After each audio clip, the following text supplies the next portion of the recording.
Hello, this is the Big Lerf podcast, and I'm your host, Ben Bassett. For this episode, we have two really special guests, and it was a real treat to chat LRF and take an in-depth look at the making of the Hooked on Lure Fishing book. We recorded in a tackle shop, and this one really has all the background noise you would expect, so it's just a genuine, excited chat between mates, so I hope you enjoy that. Before we start, I just want to give a shout out to two of our younger listeners. My fellow Magecraft teamer, Craig Murphy, sent me this message regarding the podcast and the blog. Hi, we've chatted about Ben Bassett and my kiddos today in the shop. Their names are Miłosz, age 6, and Jonasz, age 9, and they're absolutely mad about LRF, know the whole Collins Fish Guide by heart, and read Ben's blog before breakfast. No kidding, sometimes it's the only thing that can drag them out of bed before school. It's like, hey guys, look at this crazy gurnard I've found at the blog, and they literally jump on their feet in no time. Do you think Ben would mention them in the podcast? Well, there you go, Alec. It's my absolute pleasure to give your two lads a shout out, and we hope to see many more catches from the two young Lerfers.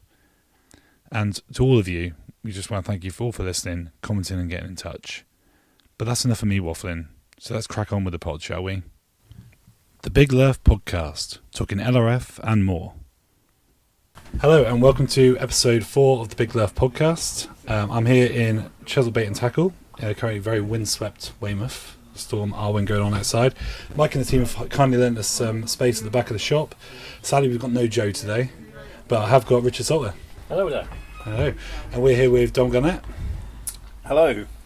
And Andy Mytton. Hello. Okay, so we're really here just to, really have a good opportunity to chat about your fishing, what you do, what you've, what background you have. Also, the Hooked on Lure Fishing book, which I think quite a few of our listeners and people who would have, who know us, would be really interested in that book if they haven't read it already.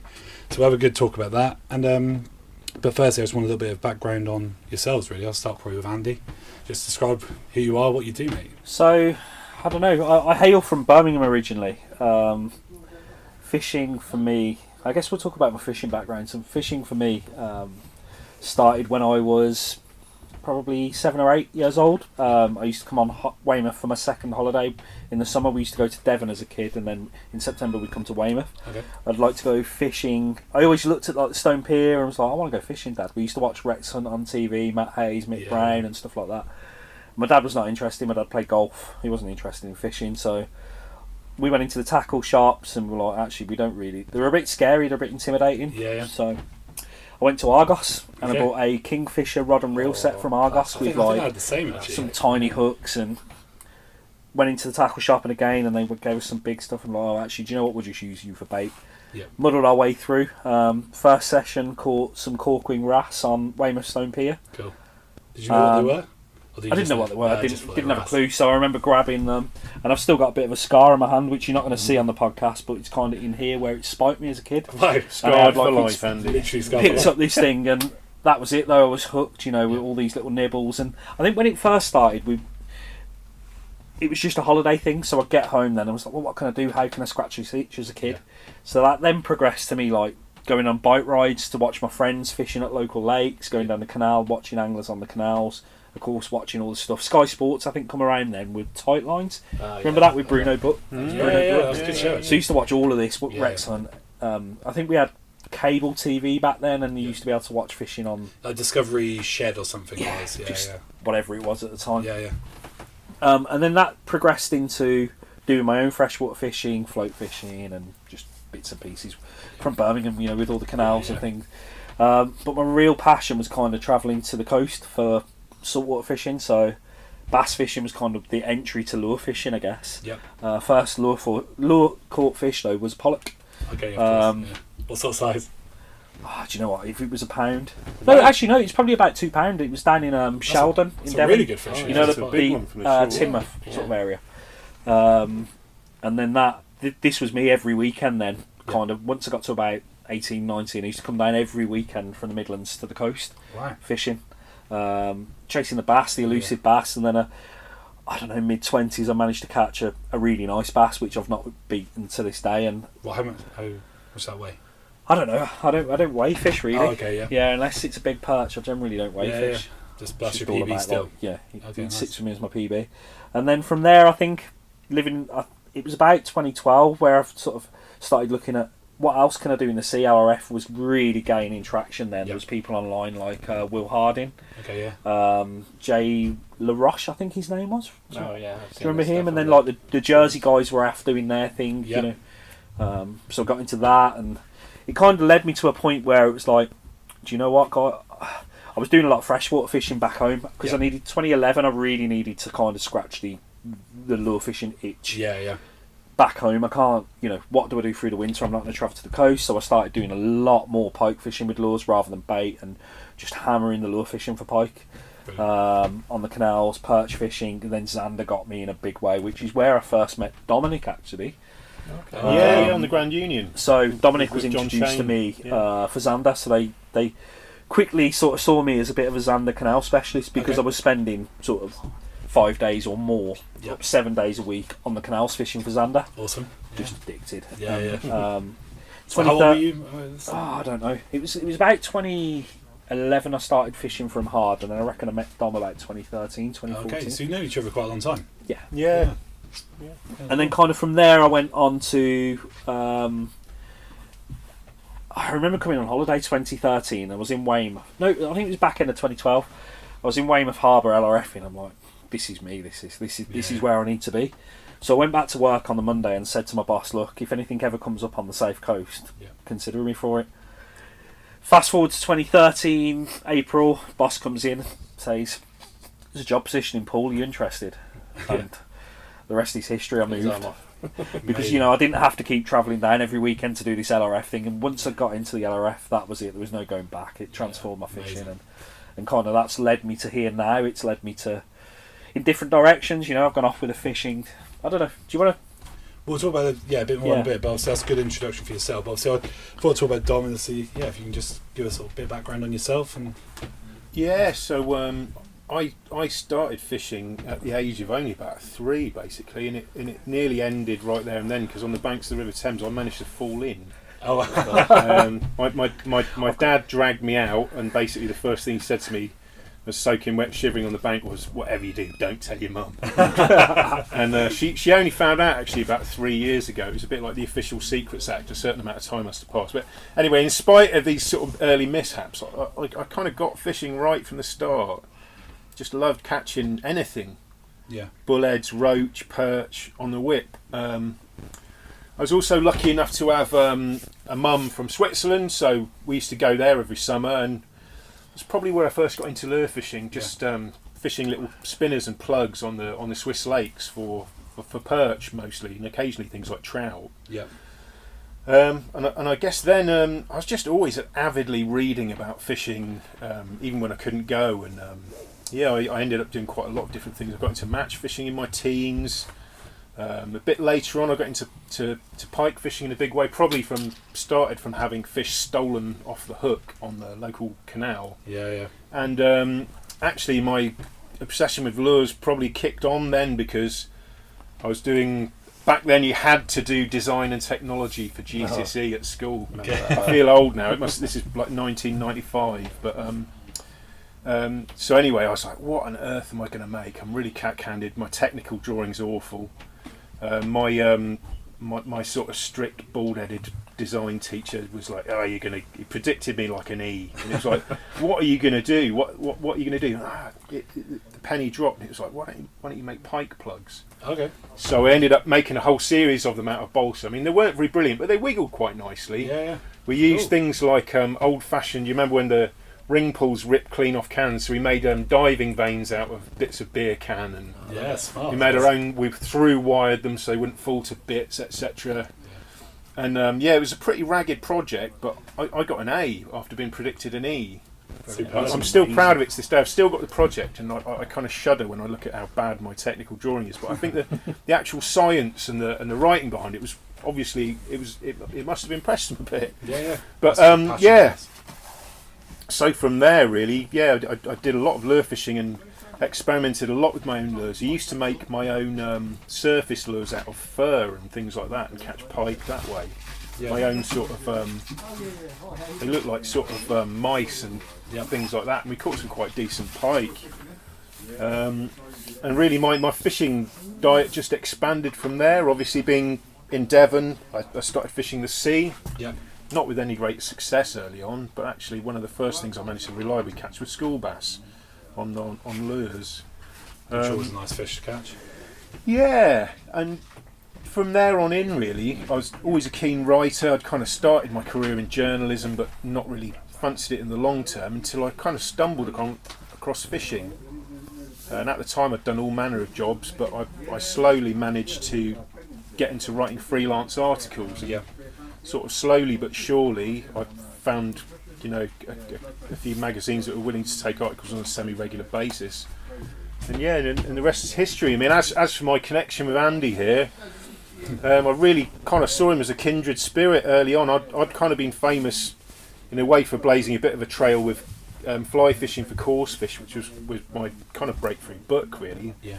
It's something I kind of never really expected to become popular to any degree, but I kind of saw a parallel with what Andy was doing, really, with the LRF fishing and this, just blowing the whole lure fishing game wide open. At that time it was happening with LRF, I suppose, but similarly with the fly fishing world, it was like it doesn't just have to be for, like, just as fly fishing doesn't just have to be for trout and salmon, lure fishing doesn't just have to be for pike and bass. Exactly that. There's like no end of fish you can catch, and I just found it fascinating, and perhaps I was a bit kind of there was so much to learn. I considered myself quite a knowledgeable freshwater angler, but actually Andy's knowledge and his experimentation with in the salt water was just, I found it fascinating. I think after probably the second sort of trek I'd made to Weymouth to fish with him, I was like, this has got to be a book, basically. It's just too fascinating not to write about in a lot more depth. Yeah. So I started scribbling notes and secretly recording them as well, which is a bit underhand. Doing so on quite a regular basis. Secretly recording Andy's secrets. Yeah. You just thought I had an amazing memory for years, didn't you, Andy? You didn't? Yeah, there was this is quite funny, actually. There was some stuff that appeared in like a magazine article. I'm like, the only way he's either got a really good memory or has recorded me. So I think a couple of times I actually asked, "Are you recording me? Are you recording me now?" From like the questioning and stuff. But it was just a bit me, like, this is probably a good segue into something else. But with fishing, you kind of, when you're discovering something and you think, actually, this is pioneering, this is new. Yeah. But you kind of don't want to give it away. It's your little edge. Of course. It's something you've like stumbled upon, whether it be, I don't know, the flounder taking plugs, like a hard plastic lure just below the surface on 2 meters of tide, or whether it's the way that the flounder feeding patterns are and things that are right about in the book. Yes. Until I'd continued my sort of development and learning on that, I didn't want to give anything away, and I also thought, actually, this is quite powerful. I don't want to give it away cheaply. Yeah, of course. So if I'm giving that information away, I don't want to give it away for someone to go and write a magazine article off the back. I want to kind of record it in posterity if it's something I think I've genuinely kind of. I think the book offered you a bit more permanence on that basis, really. Yeah, Andy. And we were a good combination, because I couldn't have done the book by any stretch of the imagination without all your knowledge and expertise, but I kind of had the writing background, so we just made a really good team, I think. I think it was interesting there with that knowledge and that kind of reassurance that, do you know what, the book is the right way to go with this. Yeah. Blogs and you look at social media, Instagram, Facebook, Twitter, it's here today, gone tomorrow. It's very ephemeral. It's just, people consume it, they see it, and they're only seeing it for minutes or a second. Yes. Yeah. They may just dismiss it and it's gone. You see, like, social media is like a mayfly, isn't it? Whereas what we've done is one of those Greenland sharks. Yeah. Yeah, that's around. It hangs around, whether you want it to or not, and whether it starts to smell a bit, it hangs around for a long time. Okay, yeah, Facebook is like a mayfly. Yeah. This book is like a Greenland shark. I like it. Catch one of those on a lure. Yeah, that'd be phenomenal. It could be done. Just take a long way to get it up, wouldn't it? So I think you skipped a load of the questions. I never answered the first sort of questions. I think we need to dive deeper into some of those, though, if we can. It's please. One of the issues here is with COVID and whatnot. Like, I haven't caught up with Andy in ages, my co-conspirator. So we could talk to you for about 10 hours, which is not what you want for a podcast. about an hour would be fine. But we'll see how we get on. It's obviously be a good opportunity, I think, just to talk about probably which of the sort of favourite elements of the book. What do you think you're most proud of? What's the?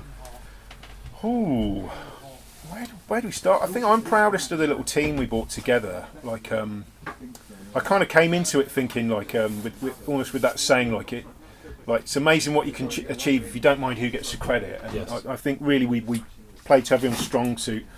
Obviously, I knew Jack Perks a bit. I'd been doing a bit with him. Like obviously, brilliant underwater photographer and filmmaker. Andy knew Neil Sutherland, like really talented illustrator. So we kind of pulled our contacts. Of course, that's another thing. It kind of was. It's one of the really nice things about the LRF scene. It's never just about like, this is kind of my ball game. It's we appeal to a big community of people. You know, there's a lot of love and a lot of different personalities. I feel it's gone into this book. It's like alchemy, though. And we're probably going a little bit deep here, but if you, I don't know, the science lessons at school, if you put this element with this element, magic happens. So you start getting these people, like you're throwing Dominic into the mix with his kind of journalist skills and his way of opening up the story into more of an anecdotal and just really the sort of deeper diving. Then you get Jack Perks coming in from another angle, showing fish off in a way that people have never seen them before. Yeah, there's definitely some images in there that have never been attempted before. Yeah, some of the stuff, and we had a day with Jack where, for example, he come down to do we were trying to shoot the cover shot and we were rained off. We just couldn't get, it was too windy, we couldn't get on the rocks to get we couldn't get him in the water. It just wasn't safe to do it. So he was like, well, what are we going to do? This guy's here. We need to do something else. And we went. Do you remember we went into the harbour and we caught 15 spine sticklebacks? Yeah. And then we got like Jack's rig for photographing them. Yes. Out of water, but in a water environment. I can't really dive too deep, but the way that we'd done it, it was just magical. And it was like these meetings of minds. We were supplying the goods to get the fish, and then he's like to give people a little idea. It's just like what that guy gets through, goes through to get his work is amazing. Whether it's literally being immersed in freezing water, lowering cameras on ropes. I probably don't want to give the whole game away from Jack. But we also spent some time in a saltwater aquarium down in Foy, which was quite interesting. Yeah. I've been in there. It's an amazing little LRF. Really fascinating just watching the different fish behaviour. And obviously we did it so with the owner's blessing. We didn't sneak in there and go fishing in tanks. But no, it's just fascinating. We nipped the hook points off the lures and we could watch how all the different species react. It's a bit hairy when you're sort of, trying to get a fish to take a lure so you can get a beautiful photo, but there's a 40-pound conger eel sitting beneath it. Of course, yeah. And some of the fish are really spooky and kind of cunning. I remember the bass. We were expecting them to really attack the lures, but they didn't want to know much. We got one or two of them to follow a lure, but they'd have a look once, see we were there. Yep. And these are bass that see people every day. Yeah, you think aquarium. they would be bothered. Yeah. Whereas others like bream were pretty homicidal, I seem to remember.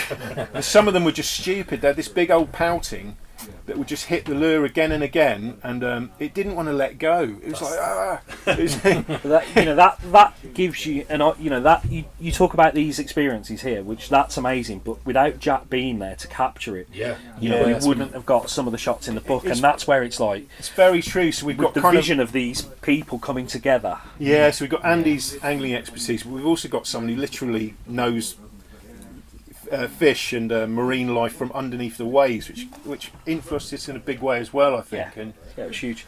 And then you kind of, I guess, moving on, we've got Neil then that comes in. Yeah, I was going to talk about Neil. So Neil's got like, Neil's really into his fishing. Neil's like probably at the earlier stage of his like LRF journey. And he come down I've met him in Weymouth a couple of times while he was on holiday. I was like, actually, do you know what? This guy's going to be really good for us because he gets it. The stories we're talking about. Of course, yeah. And from sketches on the back of a fab packet or that type of thing, it was like he transformed it. He just got the vision because he understood what we were doing. Yeah, how he converted some of mine and Andy's sort of literally back of fag packet biro sketches into this beautiful artwork is still kind of quite beyond me. But yeah, we were just admiring it a minute ago when we just having a look through the book. Yeah, the cross section of the harbour I think is still possibly my magnificent. favourite. Yeah, I could frame that and I'd have it on the wall. I think that scene there comes from me like reading underwater books, or I think it was something in the Sea Angler a long time ago where it was showing like a rock fishing from the rocks cross section and kind of what the terrain would be. I remember they used to do a lot, right? Didn't they? They have the actual pictures of the fish, and they'd show you like where the fish would be. And no one's ever done that for the harbour. No one's ever focused in on that for the harbour. So what would that look like? And because I've spent so many, that's very typical sort of Weymouth harbour. That scene, yes, everything that's happened there. just the level of detail he brought to it and the love he brought to it was brilliant. So you've got like, you know, little blennies cleans the post. You've even got like someone's, you know, an empty beer bottle and someone's discarded crab line and mullet and bass. And superb detail. Superb. So some of the stuff in there as well. So like the top knot on the post comes. There's an anecdotal story in there, like about where I caught my first top knot. On one of my favourite parts of the book. You know, that's in there, and that top knot on the post is a nod to that story. You know, and these things, everything that's in that drawing, is what it's actually like out there. So you know, one of the big things there is that will capture, or should capture, the imagination of every angler. Yes. I feel like that was really important, Andy, as well, because, you know, I think from the start we agreed, like, although we had all this knowledge and all these contexts between us, if we'd just written it as a technical kind of manual, it could have been very, very dry. Whereas like all the anecdotes and the stories, you know, hopefully brought it to life for people. Oh yeah, definitely. Yeah. Kind of lifted it from the realms of being, you know, just like a car repair manual, basically, and into something hopefully a bit more colourful and inspiring. I think the other thing as well with it, if you look, we live in we see the world in 3D. Yeah. In print, it's in 2D. Yeah. How do we best visualise that? Because when you're fishing, it's very much, you don't know what's beneath the surface unless it's crystal clear and you've got polarised on a really good day and the lighting conditions are right. You're never truly sure what's going on underneath. True, so you know, it's taken lots of different stages of tide and lots of hours and different lighting and stuff to really build up this picture of what's going on. Yes. And that was the best way of conveying it, is putting it into an illustration rather than... I feel like it was kind of innocence and experience in a way, because Andy, living so close to the water, had this amazing depth of experience with all these different species, whereas, as I said, my experience was largely, you know, before I met Andy, sort of, when would it have been, Andy? About 2013, but before that stage I was really a freshwater lure angler. And as much as I've done, I didn't really understand the salt beyond things like bass. So yeah, in a funny way, it kind of helped me come in a little bit green, because I think if you're already very experienced at all of this, it's difficult to imagine it from the perspective of somebody who's coming at it fresh or coming at it, you know. Well, I was coming at it as from an a experienced fanatical... angler trying something new. So. For quite a while, I was obsessed by flounder. And, you know, when Don was coming and he's like really stripping it back, you know, I'd gone through... I was addicted. You know, I twisted my spine because of the way I was fishing, looking for them down the edges of the harbour wall. You know, I'd done all sorts of... I was literally... You did a lot of injuries fishing, didn't you? Yeah, there's some stories there to tell.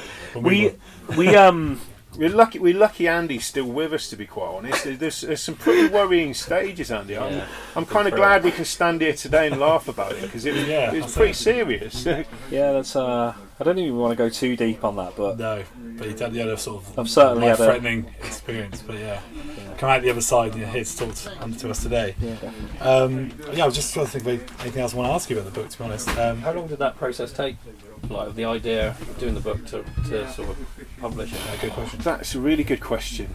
I mean, with a typical book, I always feel it can take years to get the experience, but the actual book, I kind of describe it as a bit like a family having a baby. It takes about 9 months and the end's very painful. But in this case, it's more like 3.5 years. Okay. Yeah. From it started off with just a simple trip. I was looking out for articles. I saw some of the stuff that Andy was doing.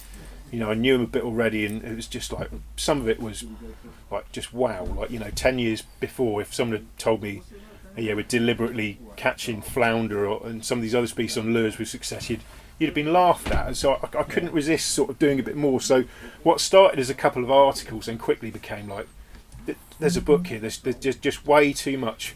Yeah. You know, even as a regular writer for the angling side, I hate it when there's sort of like, you write a story on a page or 2-pager and it's just like, there's so much more I can write here. So the book was the only answer, really, wasn't it? But 3.5 years easily, I think. It took a while to convince me as well. Oh, okay.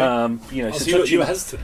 Yeah, because I had to twist your arm a bit, didn't I? There was a little bit of, you know, I'm kind of really respectful of kind of the forefathers and things like that. So I wasn't really big into the Rockfish Files because, and that's kind of no slant on that. What those guys done was pioneering. Yeah. So anyone that doesn't know the Rockfish Files, it was a series of sort of articles written by Keith White. And some of the other guys that are around the scene, kind of the trailblazers at the start of the scene, but they very much went and looked what was happening in Japan, and then were trying to apply it to our fishing. Whereas I was kind of like, I want to come at this at a different angle. You know, we've got all this tackle, but now we need to really, let's not worry about their techniques. We can't worry about fishing on the drop. We only get a scad run, like for a month of the year. So what's happening for the rest of the year? What are we doing with the scrap tube? And what are we doing with all these other species that we've got?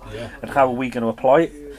So there was part of me that was worried about writing because I didn't want to offend kind of Keith White and the guys. And then there's the other side where you were like, you've got Adam Kirby, Dan Sissons, and the boys down in Cornwall, kind of the first crossover into second generation kind of LRFers. And you were like, I feel like we took quite a healthy perspective on that, Andy. And like, it a lot of people are name checked in the book, aren't they? And we do drop those names in there. This is a community thing. One of the really, really nice things about this whole LRF scene is that it's not like when you go to some corners of specimen hunting, it's so insular and secretive, whereas this is... The scene thrives on information sharing. It's great, and it's nice. I think I didn't want to tread on anyone's toes. At the same time, I think when you were kind of... I was that heavily immersed in it. I guess there's... Are you familiar with the Dunning-Kruger Effect? So it's like when you believe, like when you know the least, you're most confident, and then the more you learn, you start dropping off. And I'd got down into. I was down. You really need to look at this Dunning-Kruger chart to understand where I was. I was at the low bit where I'd learnt more, but I wasn't confident enough to talk about it. So I was quiet about kind of what I was doing. And there was half of the element. I think sometimes the best way to really develop your ideas and take them to that next stage of refinement is to write about them. Yeah, and it was only kind of when Dom, you're driving around with Dom, and then he's uncoiling all of these like built up bits of knowledge, getting me back to the start. So you're going from like really deep technical stuff, like the stuff I was talking about with flounder, where you're fishing just below the surface, and then he's like really uncoiling. Like, actually, I know a lot about this now. Do you know what? I'm not sure I could have done that if I had your same level of experience in the saltwater. Because as I say, my background was really freshwater. In a way, that's what you needed. You needed me to be that kid with 1,001 questions going, can you explain this? Can you unpack this for me? Yeah. That you're asking. Obviously, you're drawing that out of Andy, really, in that respect, aren't you? Because you're getting that information. And then that kind of where we entered this conversation about this, that was me. It took a while for me to kind of say, actually, do you know what?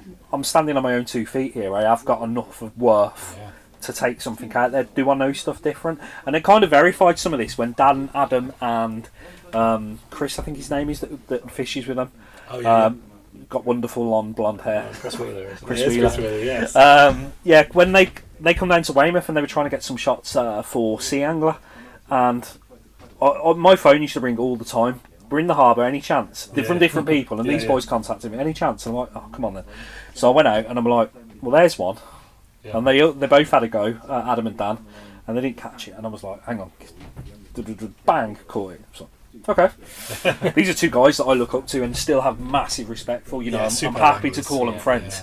And you kind of have that, and then we see another one, and I gave them the opportunity again, and they didn't catch it, and then I caught it myself, and I'm like, I'm on to something here, actually, do you know what, that's a bit of verification for me that I must have something, there's something there, and we need to take this. And that's, again, where I didn't want it to be a blog post, I didn't want it to be here today, gone tomorrow. It needed to be written down, and then there was the Sky Sports bit. I don't know if you want to talk about that, but talk about it. So it's quite interesting. I was contacted by Sky Sports, and they asked me to. Adam Kirby had actually recommended me to Sky Sports to film about flounder because they wanted something different for their tight lines. So I was like, do I really want to blow kind of what I'm doing? Because that's like the big thing, you're enjoying it. Particularly, I think with like either YouTube or TV, it's such an easy medium to get into. It's very easy to blow everything, isn't it? It's like, am I the right person for that? Can I do that? Is that something I really want to do with my fishing, with my mark? Is it me? What gives me the right to be there? And I'm like, actually, they're contacting me for a reason. That's to have a bit of self-belief and take this forward. And then we went out and put out just one of the most far out sort of bits of footage I think they'd seen on tight lines. There was a bit of a blip on the day, so we had like a really bad sort of cold snap. There was some really icy water running the harbour. Temperature dropped by a couple of degrees. It was just a tough day.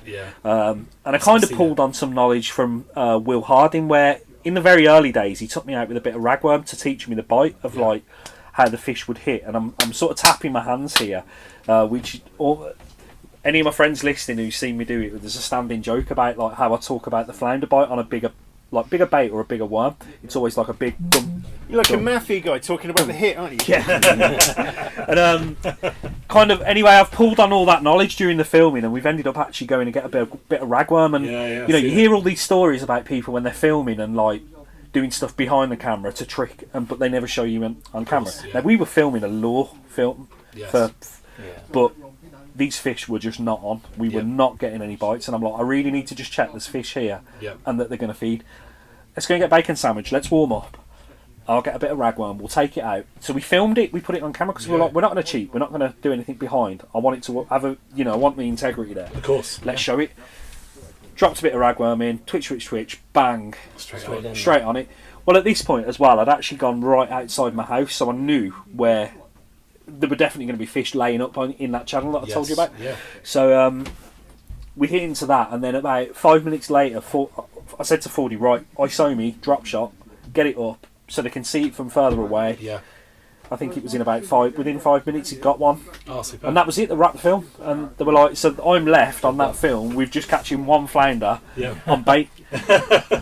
So we come to do a lure film, and there's me catching them on bait, and then and I'm like, oh no, people are going to think I'm using bait for them. So again, that plays tricks with your mind. But you know what an opportunity that was. That was another way of kind of capturing. Of course it was, yeah. I think the golden rule is to show what you're doing honestly, isn't it? Yeah. That's it. Sometimes it's like that as well. Filming is always so much harder than it looks. There's so much faff. For anyone who's ever done it, half the day is spent just faffing about. Can you stand there? Can you do this? Yeah, so it looks doing the it's so much what do they harder. And call of course, you've got a guy skylining the fish a lot of the day as well. Yeah. It makes a big difference. But yeah, sort of. It was that's an experience. Like, right, we're going to film you for the first sort of hour, walking and casting and what? So I was having to like walk, and then we're getting different shots of me like walking around the harbour and kind of timing. It's awkward, rigs isn't it? It's weird, yeah. But I mean, you're both involved you've done some YouTube stuff, Dom, and bits and bobs. Dom's been on Sky and been BT on National and he's Geographic once. what were you doing on that? For a show called Kingfishers. It was like a 3-way contest between. Each episode was basically 3 different people from completely different parts of the world, and you got judged on hosting and also like a fishing competition in each country. Oh wow! So it's quite interesting. So there was a guy from the Gambia called Tony, and there was a guy from Norway called Gia. Cool. And it was quite fascinating. Yeah, really interesting. Good fun hosting them as well. Yeah. So were like one of the judges? You did it in different countries, didn't you? You went out. You go out to them. That series, like you had to fish against them in their own country. Yeah, the Gambia was the disappointing bit. It was really hard, and it was kind of I've never heard of that. tough fishing. Fascinating experience being in the Gambia, like watching crocodiles in the river and stuff like that. But no, Norway was probably the highlight for me. It was. I managed to win that leg against all expectations, basically using these huge, great perks for cod, and it was just the fishing was out of this world. Was that from the shore, from a boat? From a boat. Yeah. But it was insane, Norway's got. I remember there was one leg of that where the guy from Weymouth had to do it, and he ended up fishing in a rock pool because everything was blown off. So they have to remember they had to fish in a rock pool because they just couldn't get on anyway. Nothing wrong with scratching for blennies and stuff, but when you come from America or wherever, it's probably a little bit underwhelming. Yeah, I'll tell you, I've got an interesting thing here, and something I've just picked up on, and it's kind of one of the things. This is really taking us in a different direction now, but let's do it. Yeah, that's what it's for. LRF changed my life for lure fishing. Changed my lure fishing world. Okay. In as much as and what we're going to find today, I was fishing probably 7 days a week hard when I moved here, and I was a decent lure fisherman. But that's been probably modest, but I don't know. No, I thought I was a decent lure fisherman when I moved here. Yeah. And then when I started getting into LRF, I'm like, fucking. Excuse the language. I really need to learn. I need to learn. There's more to learn here, which is great, and I loved it because like the drive and energy that I had. So I started doing the LRF, and then when I went back to fish freshwater, I'm looking at it a different dynamic because I'm kind of gone from fishing very consistent canals, which are 5 foot deep, let's say, in the middle. Yeah. They've got a track, down each side. They drop off into the middle. You know where the fish are. It's almost like 2D. Going there. They're going to be between the locks. If they've got a gate there and a gate there, you know where the fish are. Yes. With the sea, they come and go with the tide. Of course. Depending on where you are along the coast, they come and go. The wind can make a massive difference. Time of day, the time of year. Each mark's It different, is isn't so it? incredibly It's- different, isn't So it? learning all the different skills, so like fishing really slowly on the drop, for example, changing the weight of the jig head to slow the fall, Yes. retrieve speeds, different techniques with different jig heads, and because we're very very two-dimensional. We were using round jig heads or drop shotting. Yes. Yeah. Ned hadn't really taken off. We were doing a bit of Texas rigging. There wasn't a great variety, and then you kind of move into the saltwater fishing, using metal lures.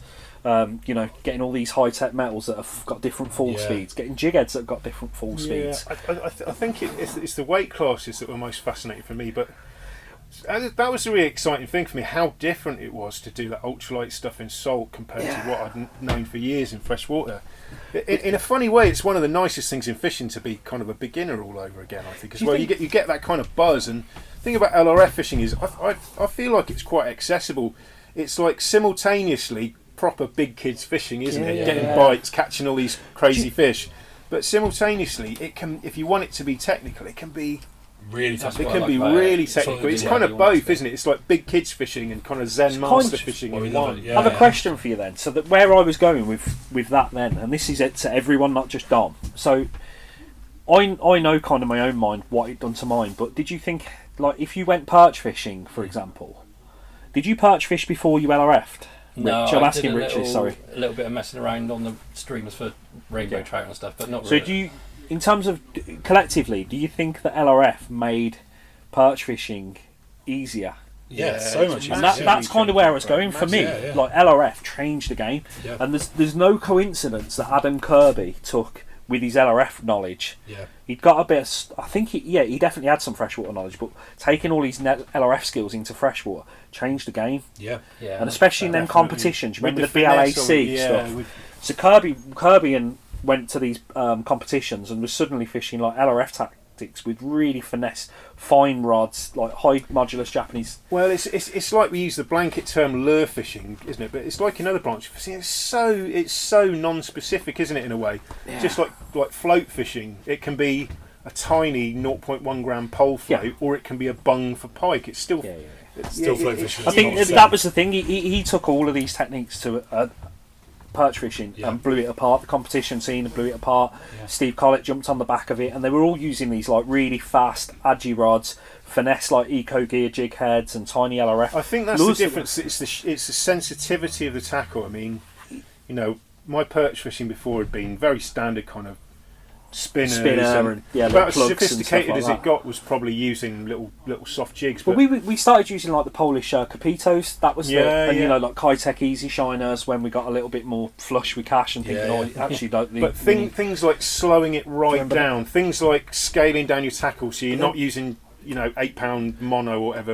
You're using really thin 4 or 5 pound Well, this braid. was- It's Yeah. all these things can make a huge difference, think- especially when the fishing's hard. Oh, it's huge. Yeah, And that's it. it kind massive of difference. coming from that side as well. You'd gone from using like. Do you remember what was available in the tackle? The tackle industry moved with it as well and made it Yeah. accessible coming from saltwater to. But the. What Do you sort of- remember what sort of years are we talking braid and about stuff you were using? You like, Yeah. sorry, what was What that? years are we talking about here? So I think it only really started hitting 2012, 2013, because Yeah. before then you were sort of the Braid best was braid already you were well getting established, was like but it was kind of like all the braids really people were thick and using was wiry like and 20-30 pound, and Yeah. it was thicker than it was now. Yeah, it Yeah, took I a remember lot trying to the cast longer. minimum that you'd stuff use as for well. perch as Yeah. well, like when we were talking soft plastics, was like a 3-inch shad sort of thing, wasn't it? Yeah, And, yeah. You were using plugs, Yeah. like hard plastics. The little- clincher for me was getting not only using much smaller lures, but using the tackle that actually gave you control Present it over yeah, those lures, effectively, isn't proper it? Yeah. control. That's a big Because the difference. feel is everything, isn't it, with ultralight fishing? Whereas before, like a really dedicated ultralight rods were very rare beasts. I can remember people like Harris Sportsmail selling them, back in the late 90s, and Yeah. like they're very limited what you can have, and they were bloody expensive. But a lot of the- now you go into a shop and you can get a Shakespeare or LRF rod. You can Yeah. get kitted out. You could get kitted out for 50-60 quid. Easy. It's amazing, and how it's gone. When you think about it, you've gone from. We used to lean heavily on America for fishing tackle in the UK. Our lure fishing tackle was either American like bass gear. Yeah. A lot of the rods were bass rods, or there was some British rods that were made, but it was mainly from the bass market or the musky market for pike. You were getting musky lures, and now we're looking east, and we've got all this fancy high-tech tackle that's just, which kind of is made for LRF or Bass. Even in this really joined-up world we live in now, I think that's been a real clincher for the UK scene, hasn't it? Tailoring it to the fishing that exists for you on your doorstep, so not just copying stuff out of context. Yeah, it's great to take ideas, but like that adaptation is fascinating. I mean, maybe that's another thing we can talk about actually, because from the grounding I've had really from doing the book and learning lots from Andy. That's the beauty of it. It works anywhere you go. I've gone on holiday to America and caught fish on it. I've done it in Europe, in Greece, in the Med. It's fantastic fun. Exactly the same methods, whether you drop shot, split shot, use tiny metals. It works everywhere you go. Yeah. A brilliant sport out in. Went to Costa Rica for my 40th. I think the boat party thought I was mad bringing this little toothpick rod when they were all talking about tuna and marlin, but. Oh, it's such fun just fishing at the edge of the harbour in about 18 inches of water and catching.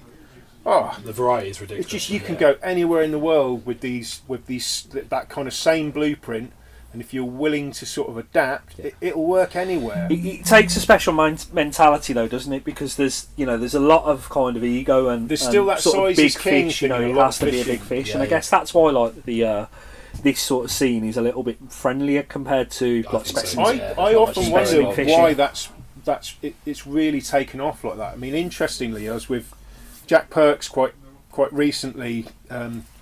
He's doing a fundraiser for his film about Britain's hidden fishes. Yeah, which we raised money for. We had this Tiddlerfest event, which is a small fish species hunting thing on the canal. And okay, so some of it was bait fishing with whips and things. I took my little daughter and we had a whip, but there are people lure fishing there as well. And it's this a lot of the anglers there were telling us, I used to be like really serious at catching big, pike or whatever, or carp, but things have changed for me. I've wanted to go back to that stage of innocence and enjoying every fish. Yeah. And I think perhaps the coronavirus era has influenced that as well, because people have not been able to hurtle around the country to fish the famous fisheries for specimen fish. So maybe they've had to make do with what's on their doorstep, and they valued it more than ever. And actually, big isn't always best. If you use light, balanced tackle, any fish at all can give you really good sport. Yeah, I would say I think we've seen that massive increase since COVID. We've seen a lot of LRF has exploded. So I think I've noticed one of the things around here. We've noticed a big difference is on the piers, like pleasure anglers. Yeah. They're coming, rather than coming down with their big beach rods and throwing a big lead out there and just drowning bait. Yeah. They're kind of looking at it's spreading. It's like infectious. Do you think it really is now, guys? It really is filtering through. You see a bit more of it, but I think nothing wrong with, like, if you want to do beach casting, that's an art form of its own. But that's what we want to see, right? We want to see it filtering through. Are becoming less and less, and one of the real, like, Weymouth and Swanage has been really evident of this. There's a lot of people going there, and they're fishing bait, but they're buying LRF rods and they're fishing bait on it, so they're still enjoying the sport. I think that's a really good kind of gateway drug. They're fishing little tiny bits of squid. They're actually fishing for what's there, and that was kind of one of the forewords in the book about, like, the average stamp of fish is below £2. Yes. In the sea. Yeah. That's, we all know the seas are overfished. What was the stat in the book? It was something like 90% of sea fish landed in the UK are under £2 in weight. So why use like a rod like I started on, like a 13-foot beach caster? Yeah. Why not use a beautiful little light rod where even something in 2 or 3 ounces you're going to feel? Get the best out of everything. I was also going to say that's also why places like the shop we're in today are really important, because if you're going to fuel this kind of growth, you need the shops that actually sell the tackle to invest in it and have that kind of that help on hand. You have knowledgeable staff who can point you in the right direction. It's a specialist area as well, especially in sort of the tackle trade. A lot of the tackle shops are aware of it, but they kind of, again, there's a bit of stigma about fishing for smaller fish. They still, like, even their own egos won't allow them to kind of fully embrace it, even though like this is brilliant. We were saying today, and it's for all 4 of us here, it's such a dangerous place. You described it as like an Aladdin's cave. It is an Aladdin's cave. In a lot of shops, you're lucky if it's one corner that's got ultralight lures, but here it's just like walls of it. Do you know they actually banned isomi in a lot of competitions on for the saltwater clubs, because the anglers, some of the sort of forward-thinking anglers were using it and they were doing well on it, and because the older generations were scared of it because they didn't understand it, they were just like ultimately ban it. No way. Because it's not bait, it's not real, you can't use it. Yeah. And that's kind of some of the challenges it's had Yeah, that's interesting. But I've seen that kind of being in and around the area and the angling clubs and engaging with different people, and them kind of adopting it from us, taking it and going to fish it from the boat, for example, where they're doing species competitions. Yes. And now they're going, no, you're not allowed to use isomi or gulp. You're like, why? What? It's madness. But it's great to see kind of the effect it's had, and nothing's more telling than kind of the disappearance of isomi, and then when it becomes back available, like, it's only kind of when something's gone you realise. Oh, it's like toilet paper at the start of the pandemic. It's like I can't get that everyone's colour after anywhere. it, and then you realise actually there's still quite a big following here. Yeah, I think so. That was actually a big tell, wasn't it? So people, once it became available, it sold out. So clearly people wanted it. Snapped up so quickly. Because the desire was there. I think it's great. I think everyone's got their own interpretation of kind of LRF as well. It's kind of, you look at carp fishing and everyone's looking at each other for kind of I've got to be using a zig rig, I've got to be using this rig, I've got to use that rig. Whereas LRF, you boys have probably had it with the Tanago hooks and the stuff you've been doing, but there's still people carving out their own ways of doing things, and it's only like when you all get together that you realise like we've all got. One of the really wonderful things about it, though, it's like it's like, as much as it's useful to be guided in the right direction, it's kind of like when you're fishing, the last thing you want is the entire map done for you. You actually want to tinker about and suss it out for your specific area and what you want to achieve. And nothing more satisfying. That's one of the brilliant things, you know. Even me and Andy standing here today, having done a book on it. Like, one of the great things is like, do you know what? Not all the answers have been written. You can go and forge your own trail. You can go and take it to places which rarely see this method used. Yeah.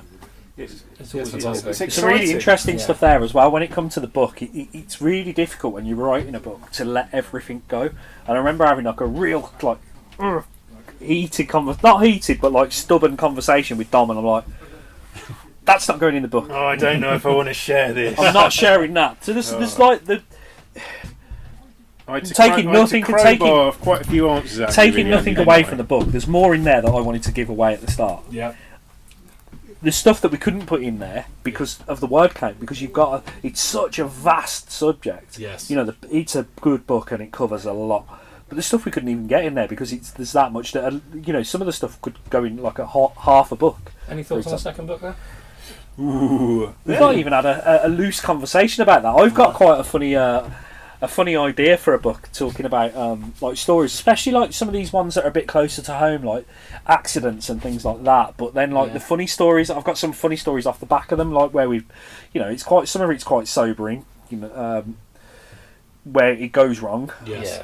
And it's a bit of a reality check. But then there's like a funny side to it as well. There's always like generally, like last weekend when I fell, was it last weekend or the weekend before, I fell in the river because I'm petrified of Rottweilers, and this Rottweiler's trying to get me, and so I take another step forward, and while I'm playing a fish, splash into the river, and or it could be like toilet trips, that everyone's got a funny toilet story, or that's true. There's always a funny road trip story. You put a group of lads together and I don't know. That might not be something kind of book. It's not something for Dom, but that's something that I want to. Maybe even if I just go a bit like what do they call it?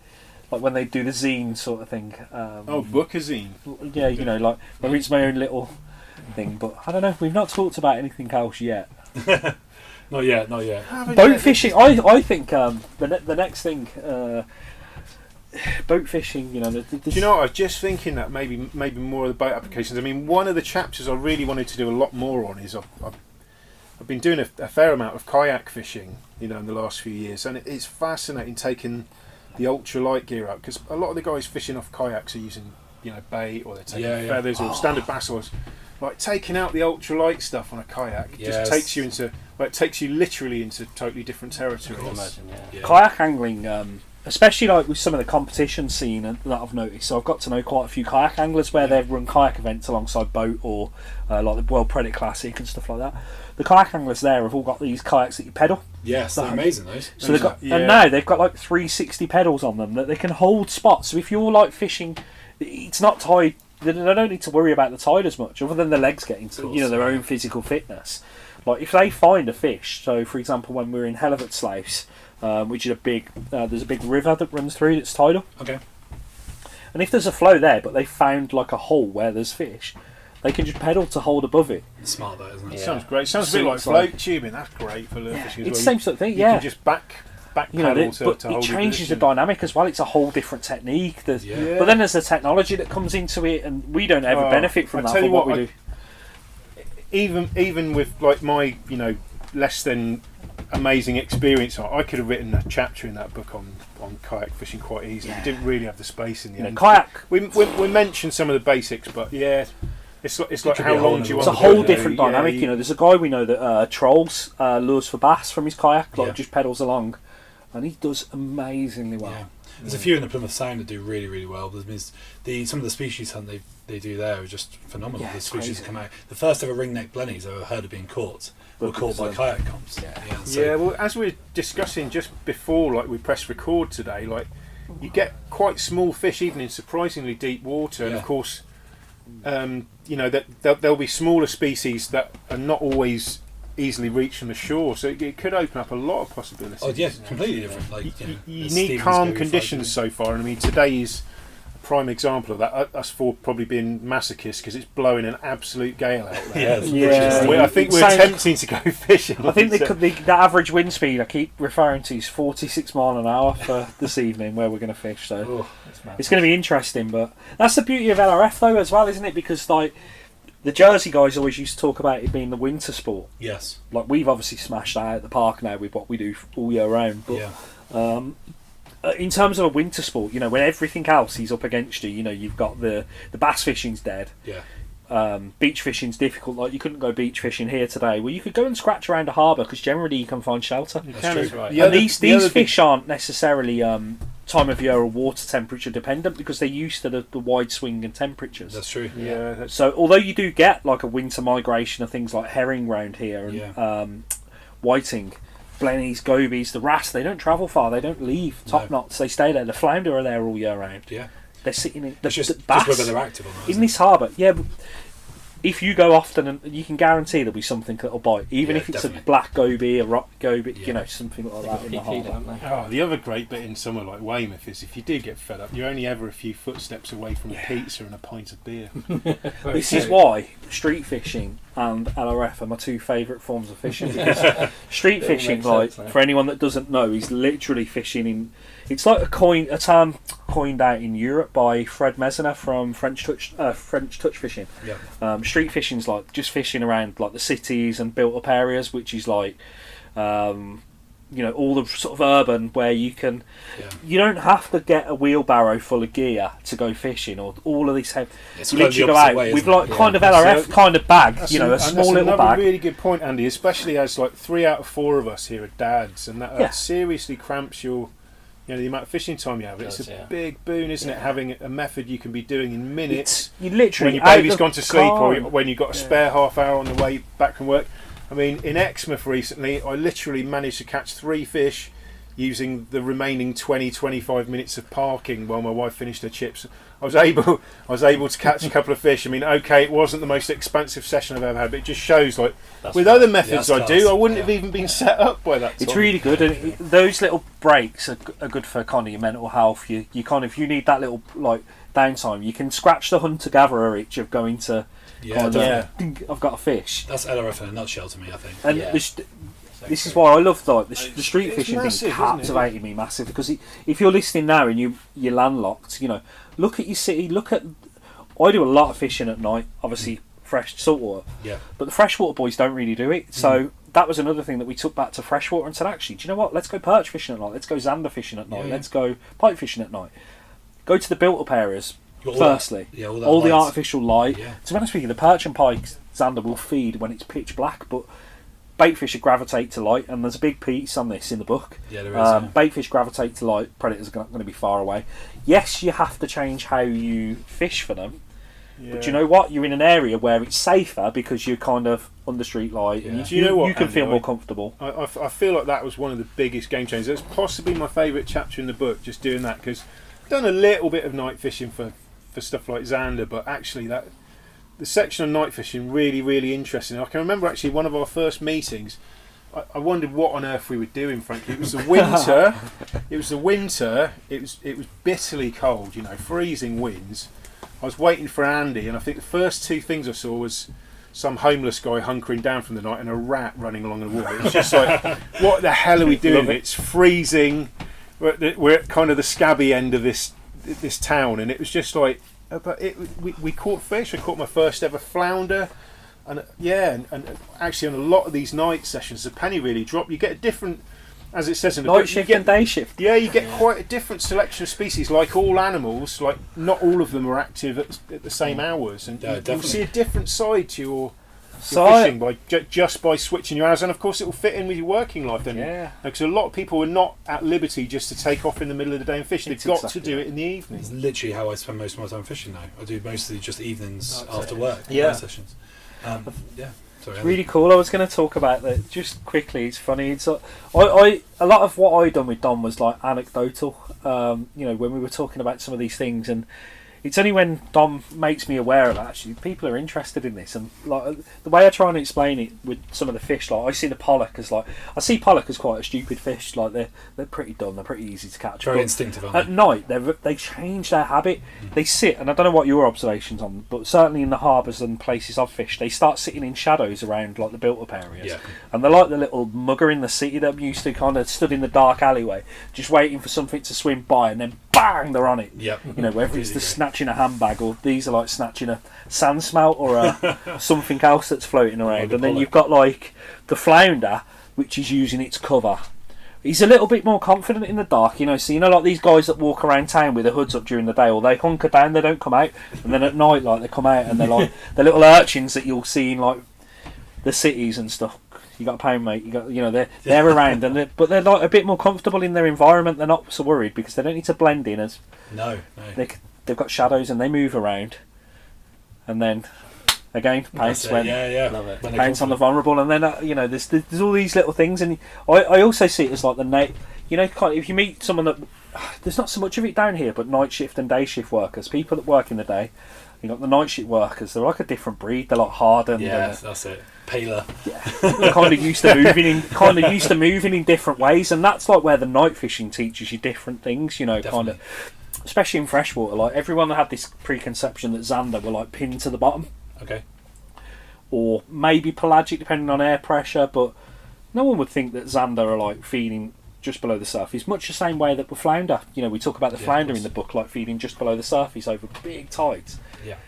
And it's only like spending that time at night and learning it. You're like, actually, it's a different game here, and that's where I said it's very much like a night shift and a day shift. Yeah, well, but then you look at the wrasse at night, and the wrasse will literally hunker down. Yeah, sleeping really. Yeah. I go around with torches in the harbour walls, and you'll see like wrasse upside down, asleep, like where they've wedged themselves into the wall. I can't ever remember catching one at night. Have you ever caught one at night? One, I think, but they're so I've few got and far a few, between. but in some harbour it's very well lit. Okay. So obviously there are other areas where it's never really truly night. So you can literally go around the harbours on the pontoon, shine your head torch into cracks, and then see like a wrasse just wedged into. Just wedged in, safe. Yeah. And everything at night changes in the harbour as well. The dynamics. So all the crabs come up the wall. Yes. Scorpion fish come up the wall.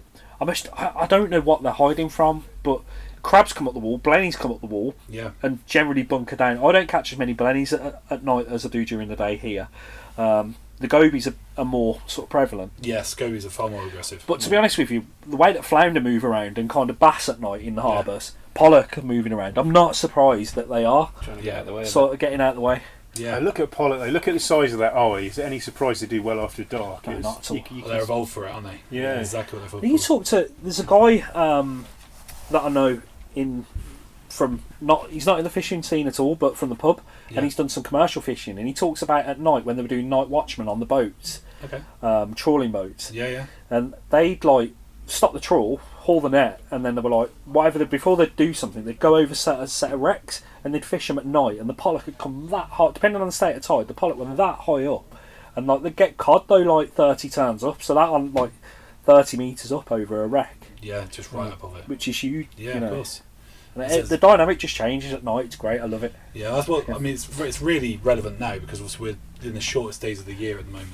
Into it, and obviously a lot of anglers who be listening to us now will probably be wanting to do a bit of night fishing. So we've been doing a lot of it. It was a game changer for me, as you know. I didn't actually do much night fishing for the first couple of years we fished together. Yeah, that's true. Yeah. So, but obviously, we've had some superb nights. Yeah, really. it's where it's at really. This time of Again, year, but that's so- probably inspired by Andy's, Dom's posts and all that sort of stuff where I've seen that, and then Yeah, definitely. I was inspired to do that myself. I'm very lucky to live in Plymouth, of course, a bit like yourself with Weymouth. Yeah. You know, put Very yourself- deliberate. Yes, that's it. Yeah, not lucky, just deliberate. But yeah, we'll probably just wind this down now. I think it's obviously we've covered so much. Yeah, in that. Yeah. Obliterated our list of questions. We have. Yeah, didn't even need to. This is just it. You could make an entire podcast just on the subject of night fishing. That's it. for Yeah, example, easy. And we may do. Do you know we've not even got into there's so much. There's so much in the book. Buy the book if you've not got the book. Yeah, But, please buy the book. you That's know, what it's we're asking. Yeah, it'd be great. there's so much about technique and things that you can just go Yeah. and you just start on. It's like an onion. You just peel back a layer and there's another one underneath and there's another one. Are you back to that thing again, Andy? Aren't you? Sorry. It's sort of almost like it's like the further you explore something, the more you realise you don't know. Yeah. But it's that Dunning-Kruger effect is like my life tip there. Kind of try and just have a look at the Dunning-Kruger and then realise where you're at, and then you'll realise like some of these real sort of old heads like Adam Kirby, for example.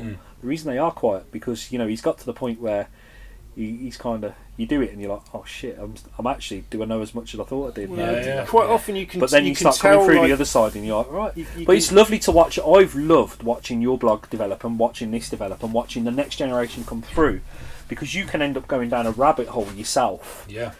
of like, right, this is how it's done. This is how we do things. And there's a guy that I know that we joke about here. It's like, but we do it like this. We do it like that. We do it. And they've not opened their mind to actually, do you know what? There is other ways of doing it. So Yeah, of course. you guys, like with the Tanago, I think I was saying to one of you, I've got a hillbilly way of doing it, which we've been doing for ages. Yeah. But yours yeah. has made it actually a lot more neater. So Yeah. it's quite cool, and I love that other people then Just a tweak, isn't it? Really. take Something- things and then go off in their own way. There's always that way of Yeah. putting your own stamp on it. I think that's what's fascinating about it. It has parallels for me with a branch of the sport like fly fishing. Everyone can tie their own patterns and fish them slightly differently. And in a way, that's why perhaps there's less chest beating in the world of LRF, because like everyone's got their own take on it, and the fishing where you live could be totally different from 20 miles down the Yeah, coast. 100%. Yeah. It's very much a case of like adapt it to your style and like explore One the of the- potential of your own locality. Sorry, I know we're going to wrap this up, but one of the No, big that's things fine. that I think I said about the book, like when we were writing this, for me, for my own, and again it comes back to that Dunning-Kruger, I didn't want to sort of say, oh, I know it all based on Weymouth Harbour. Yes. So I took myself out of my comfort zone. I went to the next harbour along, I went into Devon, I went into Cornwall, I went west, I went north, I went to other countries, and I was like, what can I do with these techniques in other countries? What can we do?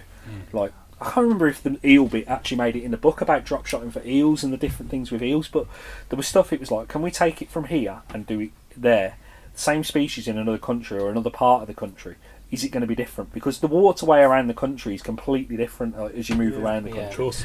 It's a funny thing for the authors to say, Andy, but I think one of the messages is really like, although we hope the book is a massive help to people, like, we don't have all the answers. That No, bit is kind that's of up fishing. to all you Yeah, lot yeah. listening. Yeah, that's That's Do it your good, way. Good summary. Like, yeah. Yeah. Find your influences and find anglers who are helpful, but do it your way. That's the most fun of all, isn't it? Blaze your own trail and have fun with it. Yeah, spot on. Yeah. That's excellent. Excellent. All right, we'll call it on that. But yeah, guys, thanks for listening. And I just want to say thank you to Tom. And No worries, thanks for having us on. No, Yeah, you're welcome. thanks, Thank you, Yeah, Andy. cheers, guys. And And we're going to go and Yeah. fish, I think. Yeah, in we the wind should do. and Have a the go. possible rain. Okay. buy a chip shop and a pint for Dom, probably. Definitely. All right, thank you for listening. Cheers, guys. Cheers. The Big Lerf podcast, talking LRF and more.